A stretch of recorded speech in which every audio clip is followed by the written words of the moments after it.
On this Thursday night, new crackdowns as COVID-19 cases go up. Ontario's tougher, targeted measures on private gatherings. They must be a few fries short of a Happy Meal, these people. They know the rules, and they just blatantly ignore it. The virus spreads in schools across Canada. How parents in one province are helping other parents stay informed. One woman's unimaginable heartbreak. I have lost so many parts of me that made me a better person. Her tribute to her husband and 3 children, all of whom were murdered. Plus, Canadians to the rescue, the reinforcements on their way to America's fire zone. Global National with Donna Friesen. Good evening and thanks for joining us. What we've been warning about is now happening in parts of Ontario. Tighter public health restrictions are being reimposed on parts of that province because of the spread of COVID-19. Starting tomorrow in Toronto, Peel Region and Ottawa, the number of people allowed at private indoor gatherings will be reduced from 50 to 10. And the limit on private outdoor gatherings will be slashed from 100 people to 25. Anyone caught breaking those rules will face severe new consequences, a minimum $10,000 fine for party organizers and $750 for each individual who attends the parties. This is a serious situation, folks. We will throw the book at you if you break the rules. It's just not fair to the vast majority of people who are following the rules. It is private parties where precautions like masks and physical distancing are ignored that are driving up the number of new cases. And tracing contacts from people who attend those parties isn't easy, which then drives community spread. Jeff Semple reports on the new restrictions officials hope will put the brakes on rising infections. It was difficult. Carling Colbuck and her fiancé were planning to get married in November with 250 guests, but those wedding bells won't be ringing anytime soon. I kind of just knew it wasn't going to happen. Ontario is now the latest province to reimpose COVID-19 restrictions, limiting outdoor and indoor gatherings in Ottawa, Toronto, and Peel Region, where COVID-19 cases are climbing. It seems like it's the right call, to be honest. I think it was a little early for things to move it the way they did, and I mean, we're seeing the result of that right now. This Toronto University student lined up for several hours for a COVID-19 test after he received a smartphone alert that he'd been exposed. Most of the province's new cases are young adults. Health officials blaming private parties and large family get-togethers. They must be a few fries short of a Happy Meal, these people, because I don't get it. They go out there, they know the rules, and they just blatantly ignore it. Those caught breaking Ontario's rules will now face hefty fines, $750 for guests and a minimum $10,000 fine for organizers. The Achilles heel of all of these restrictions is enforcement and how you go about ensuring that people stick with it. And I think the challenge with social gathering restrictions is that it's an activity that is going to be caught quite infrequently. Quebec and British Columbia also recently reimposed some restrictions targeting nightclubs, bars, and banquet halls. But Ontario's indoor gathering rules will not apply to businesses, such as restaurants, movie theaters, and gyms. I think it's reasonable. I would rather people be, at a restaurant where there's distancing, where there's controls, where there's measures, where there's contact tracing than in a house together. Weddings, which have sparked several recent outbreaks, will also be allowed, so long as they're held in banquet halls or facilities with staff enforcing restrictions. Still, Colbuck and her fiancé have decided to wait until November 2021. I think my parents are probably just upset they're going to have to wait for a grandchild another year. Jeff Semple, Global News, Toronto. Ontario isn't the only province dealing with a worrying spike in cases. Quebec reported 499 new cases today, though nearly half of those did happen over the last week in Montreal. Officials say there was a delay in updating the database. In Alberta, there were 146 new cases today. In BC, 165 more people tested positive. That is a new daily record.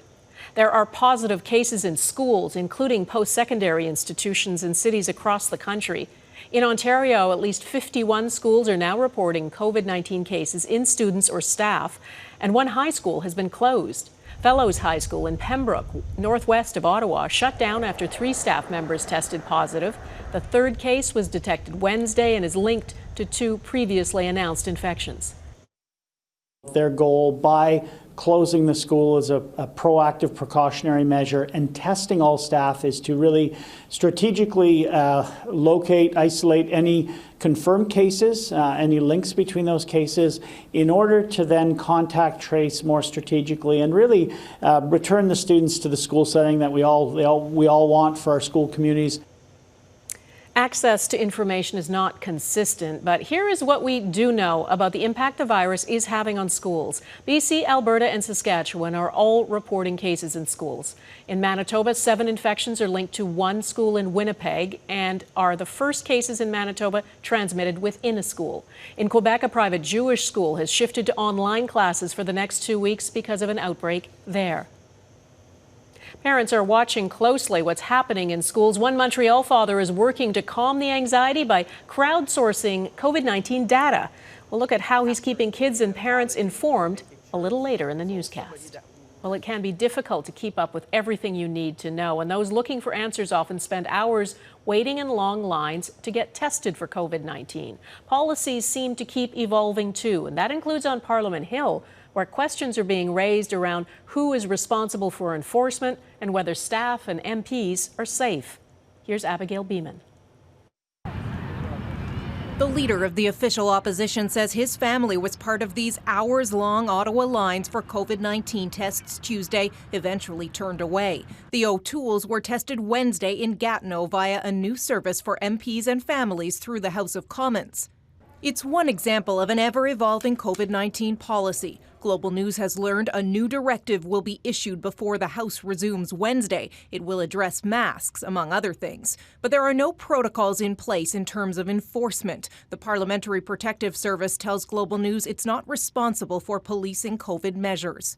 And with one of their ranks testing positive and O'Toole and the Bloc Québécois leader both in isolation, some staff and MPs tell Global News they're concerned whether everyone is taking things seriously enough. I believe the protocols that are in place are fine. Wayne Easter says he hears concerns from Hill staffers. The more MPs, the greater the risk. I think there's a greater desire, I guess, for people to go to Ottawa, not necessarily to be in the chamber, but to do work from that point. In terms of that chamber, there still isn't a plan for how to proceed with Parliament, namely how to vote. Now here we are down to the wire, and we still don't have a solution. That is not safe for parliamentarians. It's not safe for the people who work on the Hill, and it's not safe for all Canadians. A roll call style vote, which is what we typically do in the House of Commons, done electronically. That can be done, but the idea of just swiping on an app left or right, that's a very different story. Meanwhile, Ottawa Public Health tells Global News it's investigating the Parliament Hill cases as it does with any others, and so far they don't appear to be linked. They all acquired the virus in their communities, and at this point, this is not a Hill outbreak. Abigail Bimman, Global News, Ottawa. The virus is not vanishing. Today, the global numbers reached a new milestone. According to Worldometer and Johns Hopkins University, there are now more than 30 million confirmed cases of COVID-19. The bulk of them are in the U.S. About 1/6 of cases are in Europe, and they are rising. Last week alone, 300,000 people across Europe tested positive, far exceeding numbers reported at the start of this pandemic. As Crystal Goomansingh explains, the World Health Organization says the new case numbers should serve as a wake-up call for the world. People coughing, a common sound in COVID-19 testing lines around the world. This is the third day trying to get a test. Yesterday we missed it by one person, so we got sent away. Long lines for tests and new regulations are something people will have to get used to. 1.5 million people living in northeastern England are facing tighter rules.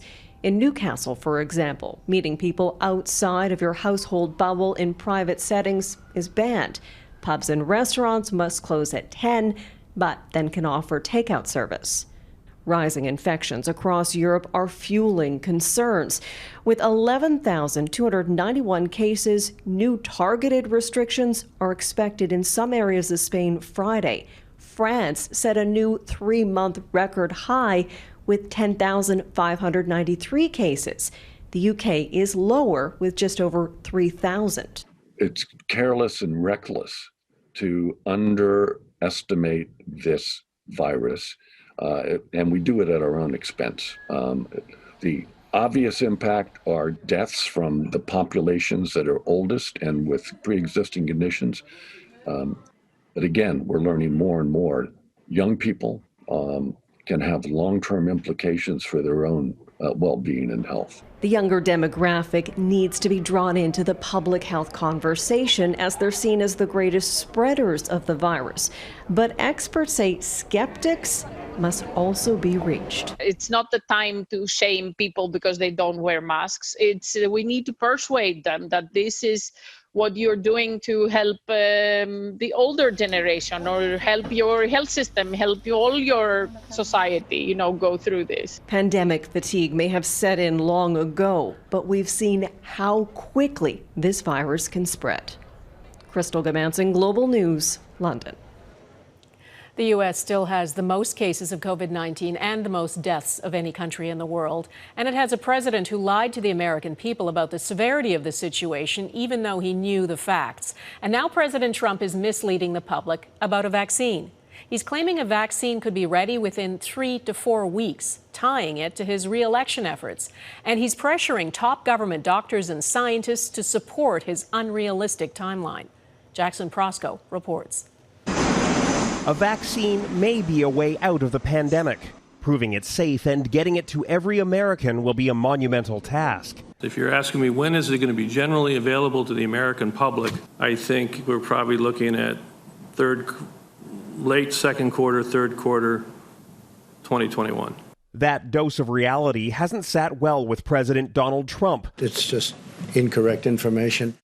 Who sees a vaccine as inoculation against his own political woes. It could be announced in October. Trump, who has no medical background, is promising inoculations will be widely available just in time for November's election, far sooner than any health expert. I would say that, we will start distributing it immediately. But when the president kind of spews this magical thinking, unfortunately, it actually takes hold with some people because people don't know how to distinguish what's lies or magical thinking. While several vaccines are in stage 3 clinical trials, there's worry about rushing approval for political purposes, something pharmaceutical companies say they won't do. I trust vaccines. I trust scientists, but I don't trust Donald Trump. The rhetoric is having an impact on public confidence. A majority of Americans, 52%, say they do not trust what the president has to say about a vaccine. Only 26% do. That same poll found just 39% of Americans willing to accept a vaccine right now. Part of the problem may be Trump's own history of false claims about the virus. Well, the virus will disappear. It will disappear. The president has admitted to downplaying the threat and keeping critical information quiet. Now he's asking Americans to trust that he can bring the pandemic to an end. Jackson Proskow, Global News, Washington. On the west coast of the United States, Canadian firefighters are joining crews battling the fierce wildfires there. Dozens of people have died. Thousands of homes are gone. This is all that's left of my house. 230 firefighters, mainly from BC and Alberta, head to Oregon tomorrow. They'll join up to 50 so-called overhead personnel, supervisors, specialists, and technical experts from Ontario, Manitoba, Alberta, and BC who left today. This season's wildfires are significantly more intense along the U.S. West Coast than anything that's happened over the past 2 decades. Police in British Columbia have arrested a man believed to be responsible for setting fire to an historic pier. This 4-alarm fire broke out at New Westminster's Pier Park on Sunday. Toxic smoke filled the air and the boardwalk was destroyed. The suspect has been released on bail. Police expect arson charges to be laid. Colleagues of Russian opposition leader Alexei Navalny say they've discovered how he was poisoned with the nerve agent Novichok. A German lab says it detected Novichok on an empty water bottle his team picked up from the Siberian hotel room where Navalny was staying before he fell critically ill. His team says this suggests Navalny was poisoned there and not at the airport. He became ill on a Russian domestic flight on August 20th. He was hospitalized and later transferred to a Berlin hospital where he's now recovering. Navalny's family believes the Kremlin ordered the poisoning. The Kremlin denies that. A wife and mother buries her family. In no way, shape, or form can I believe that good will come out of this tragedy. It can't. The funeral for a murdered father and 3 children.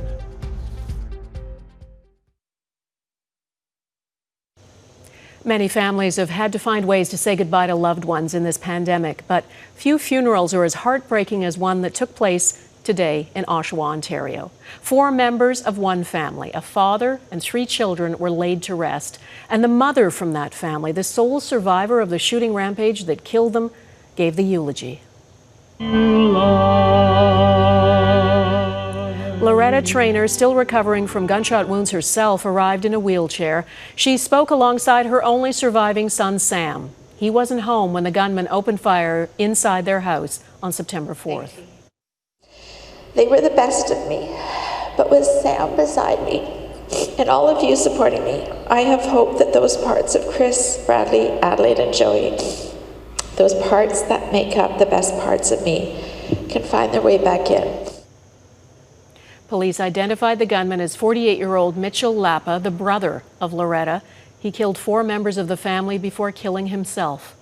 Police are still investigating the motive. We'll be back in a moment. You're watching Global National. Since the beginning of the pandemic, the federal government has poured billions of dollars into programs to support individuals and businesses. There's one program, though, that's cost nothing so far because it hasn't been used. It's called the Large Employer Emergency Financial Facility, or LEAF.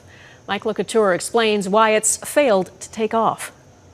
We are establishing a large employer emergency financing facility. It was a big name for a big program that so far has provided no results. Announced in the spring, the usefulness of LEAF, as it's known, is uncertain. Prime Minister Justin Trudeau said the goal was for the government to be the lender of last resort. But it hasn't been used even by the most in need. We see traffic is going to be down 72% by the end of this year. It's really just devastating. With travel restrictions across the globe, Canadian airports are suffering. The Canadian Airports Council represents 54 airports across the country, but none have applied for the LEAF, despite projecting losses of $4.5 billion in 2020 and 21. It's not on terms better than they can get in the marketplace. Airports, it's like being in a fully functioning lifeboat. They're not going to drop, get into a leaky inflatable. The interest rates on LEAF loans are 5% to start and increase to 8% after a year. Bank interest rates are much lower, leaving some to question the goal of the program. The primary intent may have been just to drive a little bit more confidence and just to show that the money is there, the government is willing to backstop firms if necessary, but only in the most extreme cases. Officials at the Finance Department say they have received more than a dozen applications, which are being evaluated, quote, to ensure they are in the best interests of Canadian taxpayers while also securing the cooperation of existing creditors. Instead, some believe the government should focus on other programs that have actually worked. What the government needs to concentrate on is the wage subsidy program. And though there hasn't been a big enough take-up, they should eliminate the problems with that program. And that refocusing of aid could be part of the throne speech next week. The government has promised a bold, ambitious plan for the country while taking care of Canadians during the ongoing pandemic. Mike Couture, Global News, Ottawa. Frustrated father next. One man's efforts to track COVID-19 in Quebec schools. Parents across the country are anxiously keeping an eye on what's happening in schools. Information on COVID-19 infections isn't always easy to get, and so a Montreal father decided to take matters into his own hands. As Mike Armstrong explains, he set up a website to collect, track, and map COVID-19 cases in Quebec schools. Your website exploded. It really did. It is far beyond anything Olivier Drouin expected. What started as a little pet project in his spare time has taken over all of his spare time. Drouin is putting in several hours a day running his website, but it's getting traction. I can tell you over 2.3 million page views. So that's quite a lot of traffic for a dad in his basement working on a website, yes.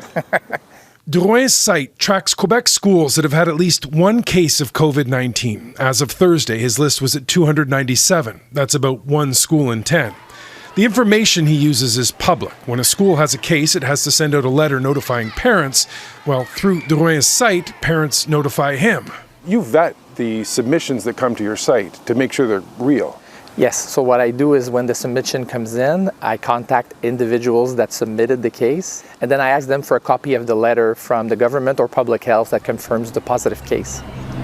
Now, the whole thing was born of frustration. Drouin's daughters were starting the school year, and he noticed there was no way to follow what was happening in Quebec schools.